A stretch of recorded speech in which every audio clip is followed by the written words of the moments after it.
So we got Seymour's here. We're gonna look around. Just a couple of quick things before I forget. We do have, fuel line was spun over. I haven't pulled that off yet, I just noticed it. We've got a lot of water in the fuel. It's a bummer. We're gonna have to, this is an aft axle tank. We have to make sure we're not getting any water in the tank. And once again, we're going in for the engine harness. We're gonna go ahead and, because it just looks ragged. So we're gonna put a harness in it, a number 7 injector. Not sure about any others. We'll look at the injectors once we get everything apart. The oil cooler appeared to be good. So that would be a question right there. Do you want to go ahead and leave it? I didn't get it on a real long drive. I didn't even get it on a drive because of the harness. So yeah, I didn't, because I mean, this is a 550 bucket truck, and this is not something that you want to go gambling around, driving around, and have to tow it back just to test an oil cooler. So we're going to take the compressor off, power steering pump. We're going to take all that stuff out of the way. Lifting eyes come off. Putting the intake Y pipe, get the turbo off, clean it up. Valve cover's got to be off. See it all rested right there. You know, it won't look like that when we're done. We are leaving the heads on, so the rocker boxes are staying on. So this will be one of the times when we want to clean real good before we even take the intake off. So, and once again, we'll just keep looking around. We've got a bunch of stuff going on with battery cables. We're gonna have to get creative with those. But any other lines that have rub marks on them, we got a power steering line right there. You know, a lot of this stuff is, we just have to pay attention because we don't want something to bite us because we overlooked it. I'm not sure what this is. We're replacing the main engine harness, but it's got a wire stubbed in to the main engine harness. I'm not sure what it runs, what it goes to. We traced it and it goes down there under the truck. Not sure what it's tapped into. Let's look here and document this real quick. Looks like it's the yellow one. It looks like it's going in its own pin. Alright, let's pull this out. Let's see if they added a pin for this, if it's on its own pin, because yeah, it is. It's that one right there.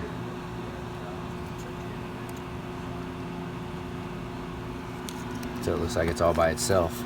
Alright, so as we're looking at the pin, looking at the plug, okay, we could look up the numbers onto how they're numbered.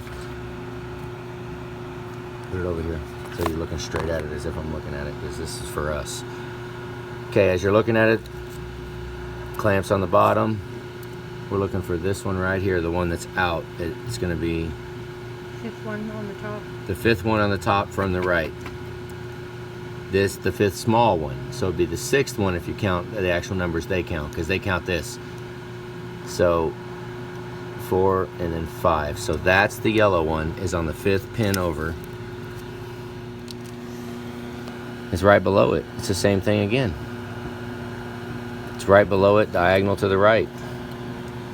Oh wow, you can see it. It looks like it's been chewed on. That's bent over, you see that?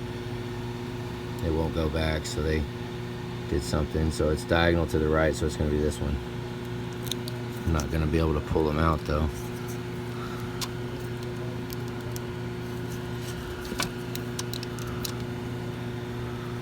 See if we can't get straight onto it. Probably the same people that, decided to do that. Well, it has pins in it though, so that's... Oh, that's true. Okay, this one is going to be the 4th one on the bottom row. So we're looking at it. We got 1, 2, 3, and the 4th one is the pin, and it's all by itself. So we're gonna pull that out. So there, don't lose this video, because at least we know where that went. If look what's left.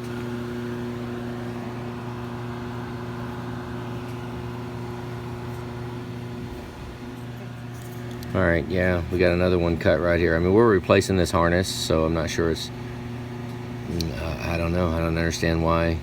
We could look up and see what these are, but we're getting a new harness. This whole thing's getting new, so it'll be fine. All right, this thing is not wanting to budge at all.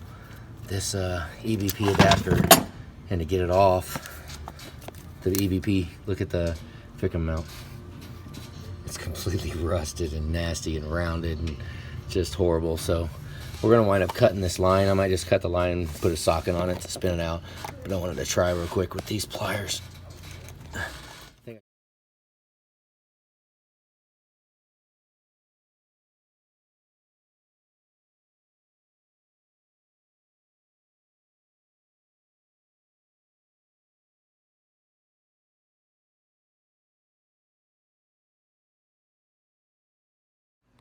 Well, until this engine's been replaced, they lifted it by the lifting bracket and put it into the valve cover. So let's see if we can get that bent off so we can even get the freaking valve cover off. Dang it. It also did have 1, 3, and 5 have been replaced. 7 and all the other ones, the orange O-rings means they're original. So we've got 3 injectors replaced. We had a code for 7, or 7 was bad. So we could wind up with this side good, and then that side leaving it alone, or put that side in. But that's a freaking drag. Now I gotta try to bend that out, because those are a pain in the butt to get those 6mm out. Back there in the back, those 2. Yeah. Okay. You know, watch this. Oh, okay, it didn't crack. Whoever put this together, kudos to them. They have found the absolute limit right before really things get destroyed, how tight you can put things. I mean, stuff's been tight. These are like 30 foot-pounds on these valve cover bolts. It's about what they got tightened to. So we gotta quit using lifting eyes. I don't even think they use them from the factory to put them in. I don't know what they, but these, obviously, the lifting eyes got used to set this engine in place. I already took this one off. It's a pain in the butt to get them off. We heat it up and there's not a lot of room back there. I use a little impact for it. But by lifting this in with that lifting bracket, all the bolts are out. You can't get the freaking valve cover off from under the lifting eye. Like, let me show you. It's pretty comical right here.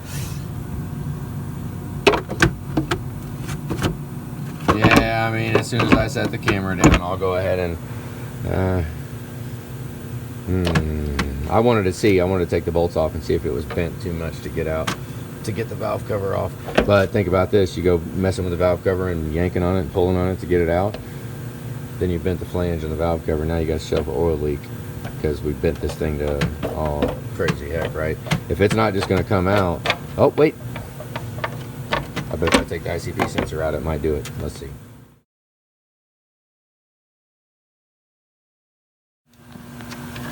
Oh, now let's see what we found. Look at this. I've never had one of these rust on here like this.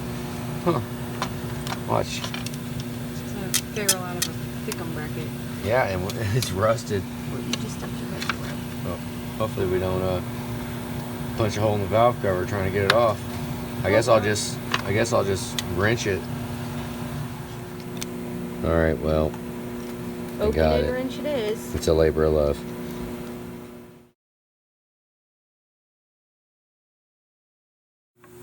Okay. All right, so this is only really a pain because I don't want to cause the valve cover to leak oil. Well, we do have the ICP sensor out. Took it out. I did have it in the config, and those lifting eyes, I'm going to try here in a minute to get them out, but chances are we're going to round them since we can't get on them. We heat them up, and let me see. Oh, wait, down like that. It did come out from the bottom, barely. Good sign for no head gasket issues. It's clean, dirty oil, but it's pretty clean. Look how dark the oil rail is, how it doesn't look like a cast iron, it looks like a dirty oil color. I mean, it's had extended oil change intervals, so noteworthy for the lifters, for the base engine. Look at that.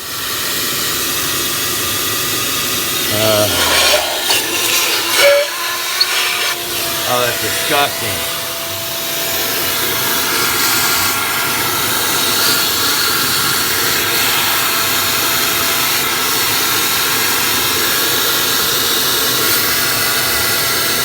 Oh, that's, I don't even want to knock it off. It's, look at that, you see it? No, you're in. Here, get over here, look right where I'm looking. Zoom in. No, you can't see it. You can't see the little stuff. Yeah, there you can, look at that. The little, hey look, this is like a clogged artery. See these? Those aren't too terribly bad. Look at that. And that one, look how big that is. That's nuts. Watch it. Oh my God, you gotta see this. It's over a 1/4 inch thick. Really? Watch. I push to take the heads off sometimes for this. Watch. Let me push this down in there more. I don't want it to drop in there.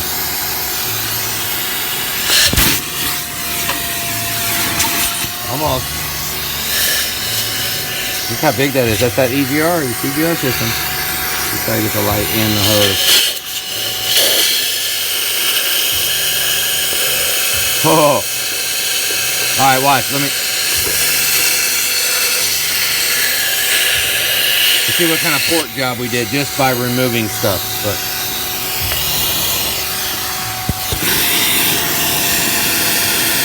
look at that. Holy crap. Yeah, that's what I would push to take the heads off. The heads wouldn't come off, don't they? We'll just clean a little bit. Trying to knock some of it out without getting it down in. I mean, it might run like crap for a minute, but all this is just soot, so it'll smash. Even if the valve is open and stuck in it, it'll smash it out. But I don't know how much more I want to knock out and intentionally get things down in there that I can't get out. I don't think I've dropped anything yet. I can see the top of the valve, or the bait.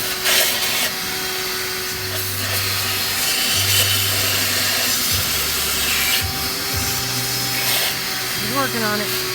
Working on it, guys. Look at this. Even, now we thought they were new.